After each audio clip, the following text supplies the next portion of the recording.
Alouette, les infos. Nicolas Mézil, bonjour. Bonjour Julie, bonjour à tous. Il faut garder le masque en classe en Mayenne. Pour cette dernière semaine avant les vacances, les écoliers devront garder le masque effectivement, mais la Mayenne est repassée sous le seuil d'alerte depuis ce week-end. À l'inverse, le Maine-et-Loire est au-dessus des 54 Covid pour 100 000 habitants. Taux d'incidence aussi en hausse en Vendée. Au niveau national, le nombre de cas de Covid augmente de nouveau. C'est une première depuis le mois d'août. Conséquence de la baisse du nombre de rendez-vous pour se faire vacciner. Plusieurs centres de vaccination réduisent la voilure. Celui du Mans, par exemple, il était installé jusqu'à présent dans la rotonde du centre des expositions. Il a fermé hier. Il est transféré dans une salle plus petite au centre d'exposition Paul Courboulet. Le grand centre de vaccination du parc des expos d'Angers doit aussi déménager. Il a fermé ses portes en fin de semaine dernière et doit être transféré cette semaine en centre-ville à l'hôtel de la Godeline.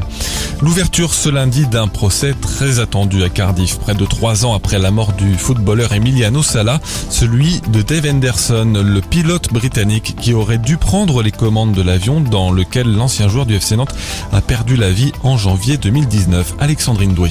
Et la justice va tenter de déterminer pourquoi Dave Henderson, propriétaire de l'appareil, avait laissé sa place à un pilote daltonien inexpérimenté, David Ibbotson, lui aussi mort dans l'accident. C'est pourtant bien au sexagénaire que Willie McKay, agent sportif à la réputation sulfureuse, avait demandé d'organiser le vol entre Nantes et Cardiff pour ramener le joueur franco-argentin vers son nouveau club. Son nom était d'ailleurs inscrit sur des documents administratifs le jour du départ.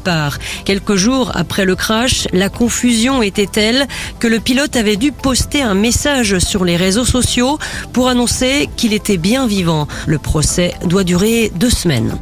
On votait hier dans le Maine-et-Loire au Pont-de-Cé, mais il ne s'agissait pas d'élire quelqu'un. Les presque 10 000 électeurs de la commune devaient se prononcer sur les rythmes scolaires. Et c'est le maintien de la semaine de 4 jours et demi qui l'a emporté avec 55% des voix. Mais le vote n'a pas mobilisé les foules, seulement 6% de participation.